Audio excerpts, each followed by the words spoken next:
Hello. Hello, Professor. Professor. I don't know what you're doing with that, with Okay. a post-it nose, but it looks good. Okay, well, thank you so much for giving some of your time to us. We are here with a group of about 20 people who are very involved, and they're coming from the north and the south from the Netherlands, and they're all very involved in small schools. And well, they have a lot to ask, but I think the best thing is to give you the opportunity to start with a statement, and then we'll continue in a Q&A session. Is that fine with you? Yeah, no, it's perfect with me, and I apologise for having to speak in English. My Dutch is limited to 2 bier alsjeblieft and other useful things in bars, you know. Not much good for being a professor. Okay, look, let me say a few things, because I do think this is hugely important. And let me say straight away that this isn't about the survival of small schools. It's about the survival of education. Small schools are the most important thing we have in education, and let me explain why this is the case. First, a little bit of history, perhaps. I went to, as a child, I went to a very small school, a little country school, and there was a battle, I remember, between our school and the one down the road as to which would survive. They decided to close one for reasons of efficiency, and we got to stay open because we had indoor toilets. So this made us modern.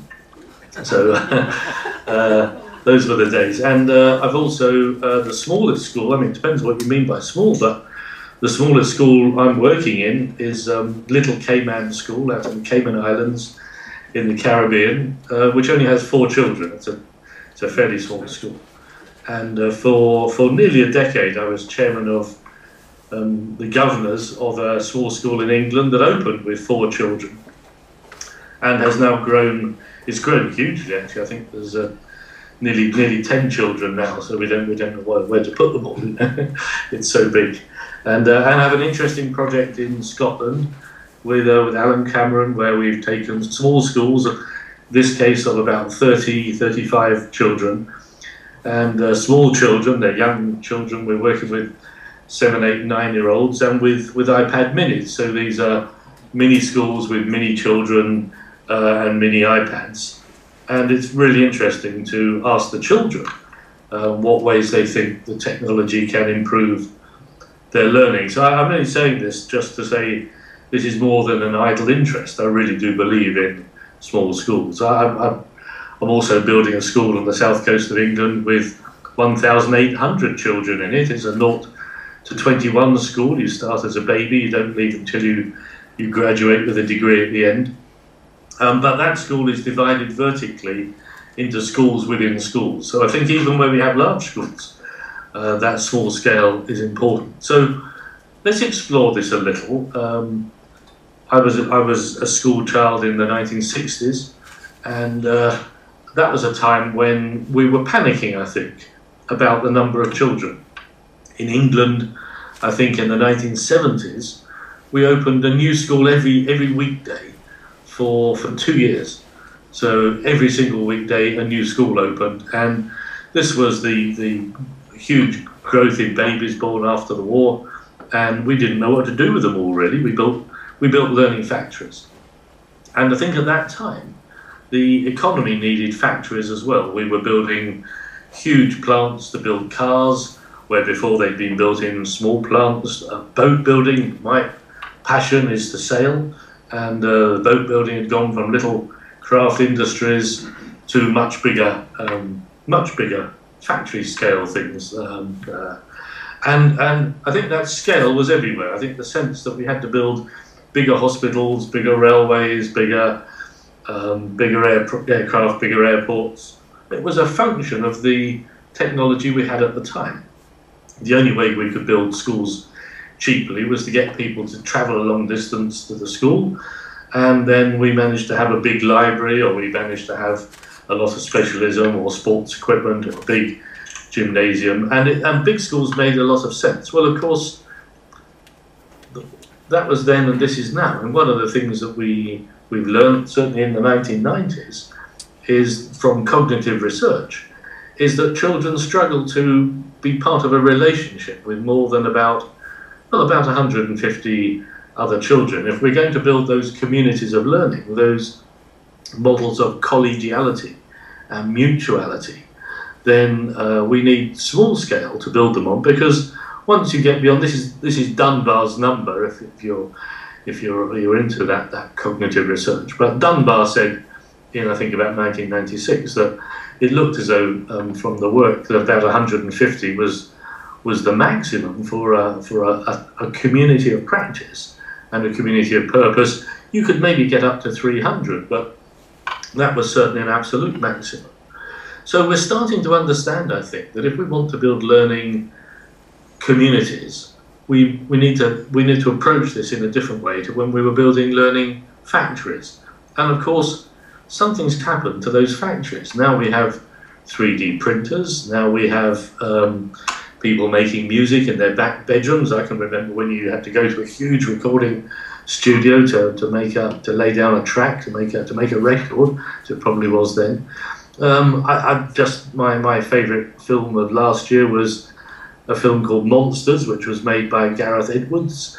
And Gareth Edwards is a computer graphics engineer who thought he could make a better movie than the ones he was working on, and he made the movie with just 2 or 3 other people. They invented the script as they went. Most of the work was done in his bedroom. They made the whole movie for about $500,000, and it was my movie of the year. I thought it was better than The King's Speech and a whole lot of others. I'm a BAFTA judge. I get to vote for movies. So scale is coming down. There's a flattening going on out there in a really spectacular way. And this starts to become really important, because if we're preparing children for these newer, flatter industries, smaller, customized, personalized companies, then we're not going to prepare them for that with the large-scale schools that we were building in the 1960s and 70s to prepare children for the mass production, for the economies of scale of our large-scale industry. Industry has changed, and I think it's gone back to the model of community that's been very strong for the last 200 or 300 years. And we've only started to see the impact of 3D printers and other technology on our lives. But I think you all know that graduates leaving university now, children leaving school, don't go off to work, in a silo. They don't go off to work in a company for a job for life, with everybody coming together, and that you see your career as working your way through to a level of seniority. They build a portfolio profession of a little here and a little there and a little anywhere. And maybe the creative industries are the model for that. People are flocking together and reassembling. Now, of course, small schools have struggled before because we didn't have the technologies that we have now. I'm talking to you with a 4G modem. It's just a cheap device. It's giving me a colossal bandwidth, better than 20 megabits per second. I mean, really, really fast. And it's just a portable thing. It works. I have projects here out in the country, education project in Australia. We don't have to wait for fibre. We don't have to wait for connectivity. We have got great tools. And probably my last point, but one before we get to questions, is just to reflect on what do we do with those tools. Well, in 35 years of research of technology and learning, I've seen us go through 3 stages. The first stage was we built things for the children. We built films, we built video recorders, we built projection facilities. We built things. We used technology on the children. The children were very much guinea pigs. And then as we came through the 1990s, I think especially, we found that the children were so good with technology that rather than doing it for them, we did it with them. And that was a great era of co-construction. And I think that teachers learnt a lot working with each other. The teach meets happening all around the world, with teachers gathering together to swap advice and swap professional development, rather than having to go all the way to a university and have professional development delivered to you. The co-construction of working with children was important. But what I've seen for the last 10 years, are children leading that process. This is user-led design. And what excites me about small schools when the children are given the question, how might we make learning better, is that they don't just come back and think, how can our school be almost as good as the big school down the road? What they say is, actually our school can be better than the big school down the road, and substantially better. And they have all sorts of ways. Let me give you one example, just because it's such a nice one. Children, I mean all of you for sure, throughout history, have written on the desk. You know, they write on the desks, they write on the walls. It's a little bit naughty, but they like to do it. And teachers, I think, throughout history have been cross with them for writing on the desks. You know, if I go to visit the cathedral in Salamanca in Spain, you know, I'm a professor in Madrid as well as in England.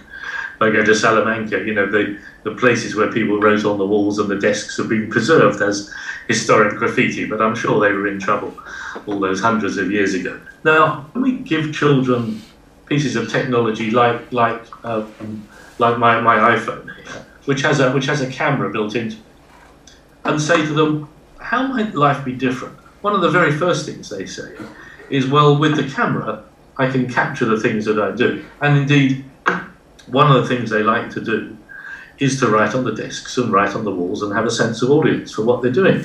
And we've been in a whole host of schools around the world, just been visiting one yesterday, painting the walls to turn them into whiteboards, cleaning the desktop so that they can use whiteboard pens on them. And children all around the world now are formally using their entire room and their desks and the floor and the windows as writing surfaces. The difference is that before that would have all been lost. Now they can take out their camera, they can take a photograph, and everything is captured. So something that we always said as teachers was naughty, they've all said, no, it's not naughty, it's actually very motivating. It gives us a sense of audience, and it gives us a sense of purpose and togetherness, and we can share it with others very, very easily. We can share it with new technology. So what I'm seeing now smart schools doing is taking a back seat, saying to the children, here's the technology. How might you use it to make learning better? What might you do with it? And three things happen as a result of that question. Firstly, the children think of things we hadn't thought of. There's more of them. Even in a small school, there's more of them than there are of us. And secondly, that reflection, that metacognition, that reflective practice is hugely motivating. Children are more engaged in their learning, much more engaged in their learning because of that reflection. They talk about our learning rather than learning being done to them. But thirdly, they have the most wonderful tools for swapping and exchanging ideas with each other. And I know you're chatting later today about the impact of social media on children, but you know, since 1993 I've been just a huge fan of social media. We had the biggest internet learning project in the world in the 1990s, and you could see then just how powerful it was going to be. So the third huge advantage is that children around the world are swapping with each other their good ideas about teaching with their shoes off, about mirroring the walls, about writing on the desks and surfaces. And you suddenly realise that we don't need large schools to move learning forward. What we need is trust and a sense of belonging and a sense of mutuality, and actually a school at the end of each road, a school that a few families share, a school in a village can make a difference. And you know, my last little example, and then we'll have, I think, exactly 15 minutes for questions, but my last little example is down in Tasmania, which is the other half of the project we're doing in Scotland. And in Tasmania, rather excitingly, I was visiting a little tiny school where boat building had collapsed, and that was the only industry left in the town, and people were starting to leave. So the school, it wasn't very big, there's only 60 or so children. The school thought if they put boat building on the curriculum, it might save the industry, and they got the grandparents to come in and work building the boats. Now, I love this because I sail a 106-year-old boat, so I was delighted to see the boat building industry reborn. But when I went to visit it, it wasn't just reborn, it was such an interesting story that people were coming back to the town as tourists to see the school that had saved an industry and recreated boat building. So our small schools are absolutely at the heart of our communities and hugely important. And they're not just about learning, they're absolutely the heartbeat, the soul of our communities. And they have the ability to completely rebuild them. I'm running degrees for mothers at the moment in England, where the act of becoming a mother leads you on a path to being a graduate. And it's really interesting to see what happens in small rural areas where before children would go off to do a degree and they would leave the village, and the village would lose, you know, everybody that was smart enough to go to university left and they never came back. Now we're saying the act of becoming a mother in a village leads you on a path to being a graduate of motherhood, mumology, for want of a better description. And parenting is reinventing the intellectual heart of the village. So, you know, that's it really. Schools, it's not just about small schools trying to be as good as big schools. Small schools are far more important than big schools, and the future of our economy, the future of our villages, the future of our society entirely depends on them. So let's go to some questions and maybe unpack that a little. Okay. Well, maybe I start and then the others jump in. I got two questions to begin with. Could you say that there is no minimum size of a school? Well, I don't think so. I've worked with schools of 4, and I just think when you get below 4, it starts to feel like a family. So I think probably 4 is enough, you know, because sometimes when I went into the Cayman Islands school, the 4 children were sitting there, and Arrow, who was the big boy, he was 10, was sitting in a room on his own. And I thought he'd be naughty. I said, oh, why is Arrow having to sit on his own? And they said, well, he's in the room for 10-year-olds, and we only have one 10-year-old. So I think, you know, you have to think differently. A small school isn't a miniature version of a big school. A small school is a community of learning purpose and a community of learning practice. And I think if you do it differently, then 4 or 5 is fine, and 30 is fine. But I think the upper limit for all schools is probably, you know, 150 would be the most you'd want, and you would certainly not, I don't think you can go above 300, because at that point you're just damaging the children. Yeah. I don't know how it's in England, but in Holland an issue is that you have school inspectors. Yes. And school inspectors are sometimes complaining about small schools because they are not able to help excellent students, pupils, or pupils who have problem with reading, for example. And sometimes this is used as an argue against small schools. Yes, of course. This is because the school inspectors came from an era when those big industrial schools were the only way to do things. Look, I read stories to my 5-year-old granddaughter at night. Tonight I'll be reading her a story. She has the iPad on her pillow. You know, I come in with FaceTime, we chat. I have the book, she has the book. We have a bit of a chat. We swap emails with each other. She's only 5. It works perfectly well. I set up a school, as I think many of you will know, back in 1997 for children who'd been excluded from school. So these were children who'd been, you know, very naughty, really. It's a not school project.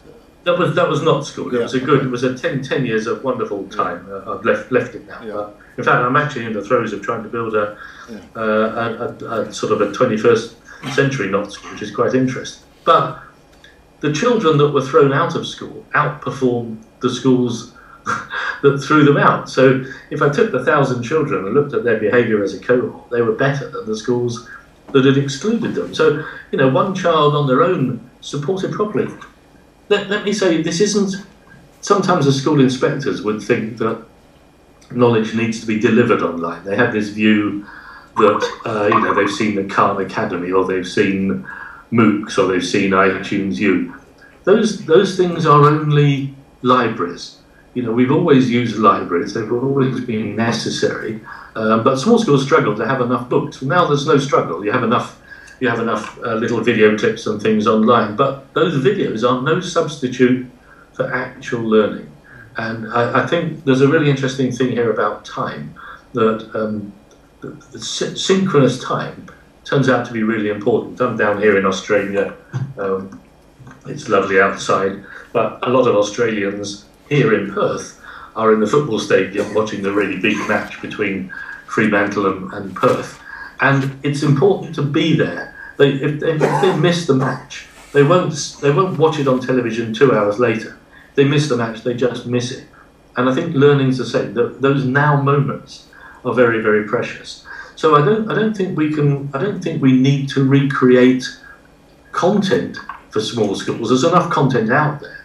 But those little now moments, those moments that are part of everybody in the room, I'm sure, if they think of their best learning experience, it'll be a particular moment.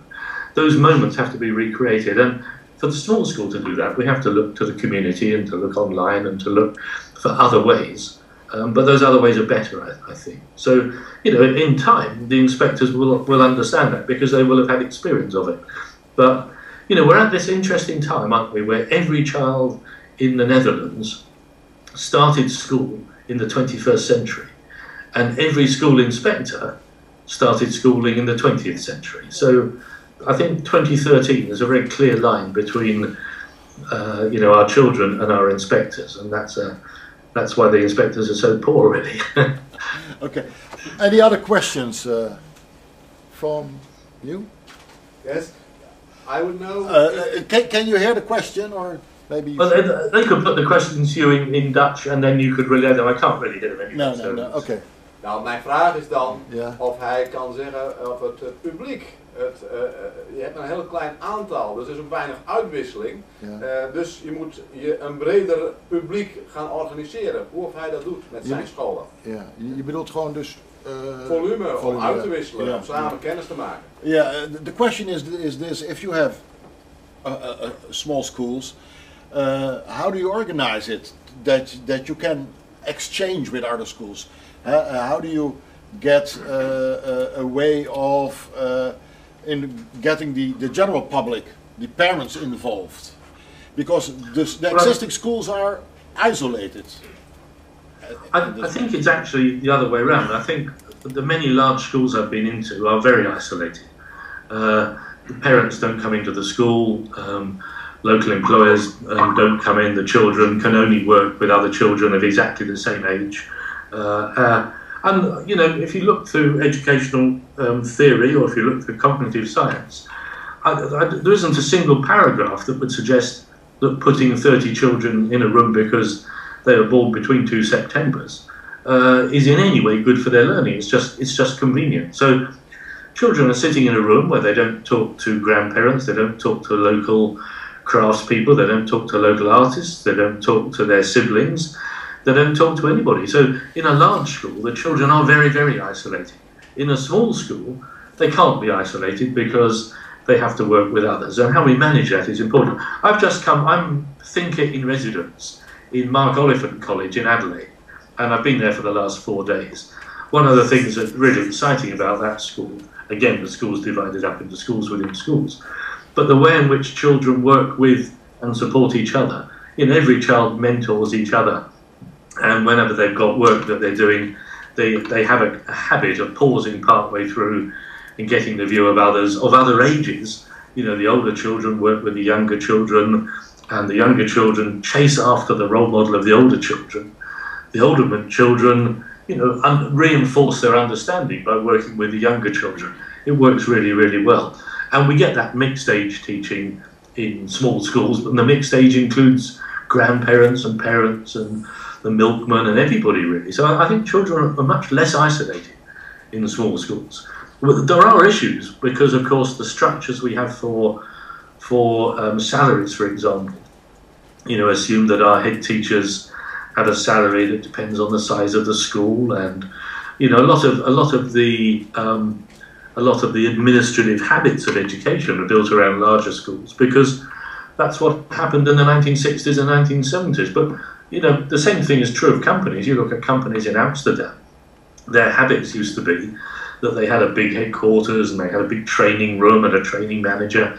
Now they've downsized. Their companies are much smaller. When they want to a conference or a seminar, they go down the road and they hire the space and they use it. So companies have got used to that agility, And I think education is getting used to it as well. It's interesting that in Tasmania, the Minister of Education is a Green minister. He's politically, he's a Green Party person. And when he came in, they were trying to shut their small schools because they just thought they weren't economic. And he saw very quickly how important they were, but also he saw the foolishness of having to drive children a distance to a school with all that that does to petrol consumption and to the environment when they could just walk to the school at the end of their street. So he's been very good at saving small schools. He's been a very good, he's a very good man. Well, thank you. Just a few, because we're running out of time. Yes. Yeah. Could you tell anything about potential risks of children being in a class with the same teacher for 7 or 8 years? Is there anything in his experience? We got a question from... yeah, I heard the question. Okay. It was a good one. And again, in fact, the reality is the other way around. The reason I'm building a 0 to 21 school is because one of the things the research is very clear about, and have a look at Cambridge University research from 1997, which was repeated in 2010, Hargreaves et al. Every time there's a phase break with children, a lot of them lose pace. It's significant. In England, it's about 44% of children go backwards at age 11, for example, when they change. And this wasn't about scale, it's about a change in the learning style. So we're learning, I think, that the longer teachers can stay with the children, the more consistent they can become with their learning style. But also, importantly, the more autonomy the children get, because the teachers learn to trust them. So when you keep changing teachers, it takes teachers a little bit of time to get to know the children. And that's always at the expense of the children's autonomy. And in my world, where we can only build good education by learner-led changes, learner-led design, learner-led pedagogies, learner-led timetables, the more children have autonomy, the more they have a paritative esteem of contribution of their ideas, the better. So having the same teacher for quite a long time is very good. But of course, the key thing to remember is that the input the children receive, and not just from that teacher, they're connected all around the world. I mean, just as a simple little example, you're sitting in Amsterdam, I'm sitting in Perth. A little earlier today, I was talking to my son, who's skiing in the French Alps at the moment. And I've also, later tonight, I'm going to be connected with some people somewhere else in the world altogether. And we're all working comfortably with each other. You know, some of that's social, some of that's educational, some of that's more administrative work. It all works perfectly well. Our children are going to be working in that world. So we want them to be in a place where they're comfortable with working with others. We don't want them to be in a place where we've provided all the others that they would work with, because that would rob them of their ability to be useful citizens and parents and employees in the 21st century. Small schools make for global citizens, and that's really important. Well, that's a very... Do you mind if I just add to the point? This is Dougal, you know him. Yeah, it's Dougal here. Dougal. Yeah. I think you've explained very clearly the advantages of having a teacher for a long period of time, but it does then require high quality teaching. The danger is, you know, if you land a pupil with a teacher for a number of years who either is of a lower quality or where the relationship doesn't work very well, then I think there are some risks there.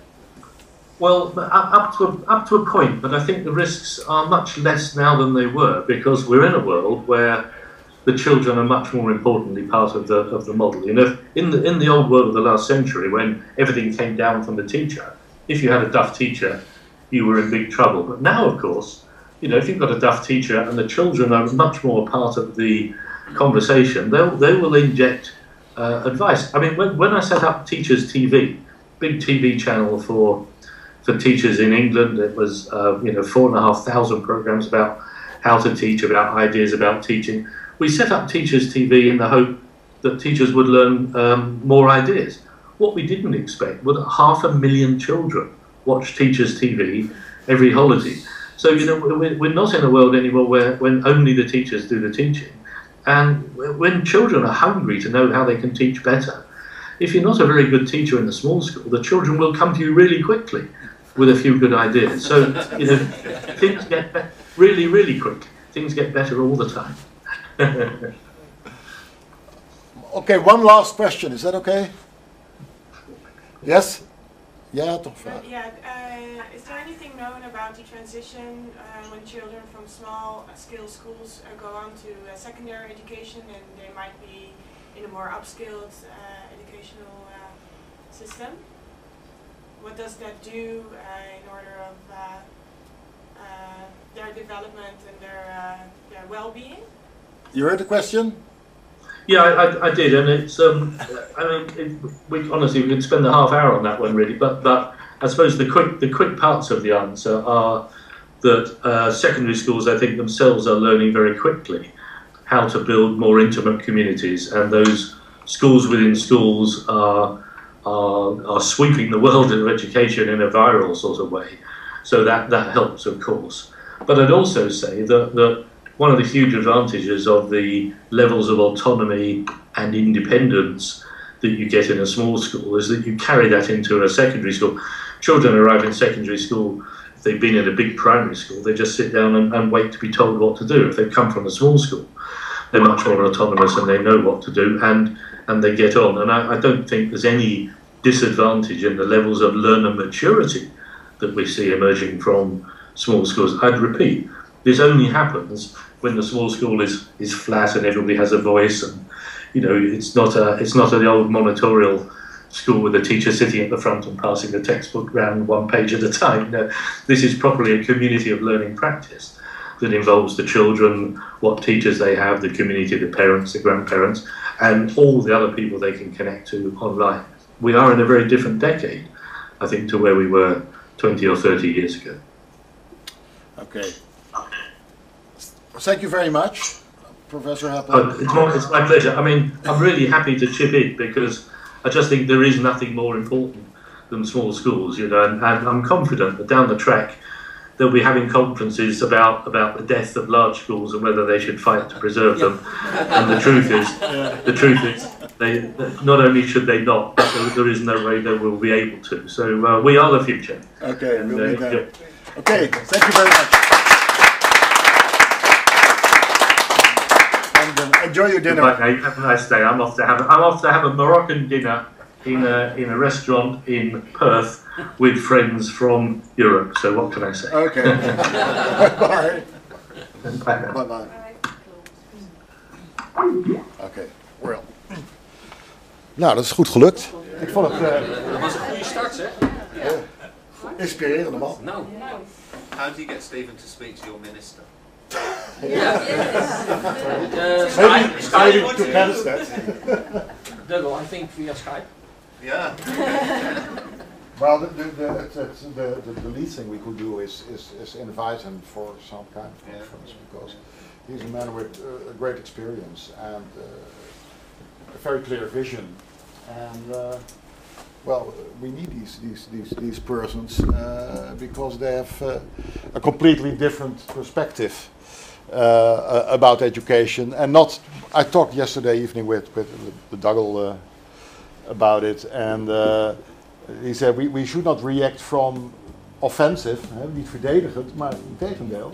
And that is the big shift, the big difference.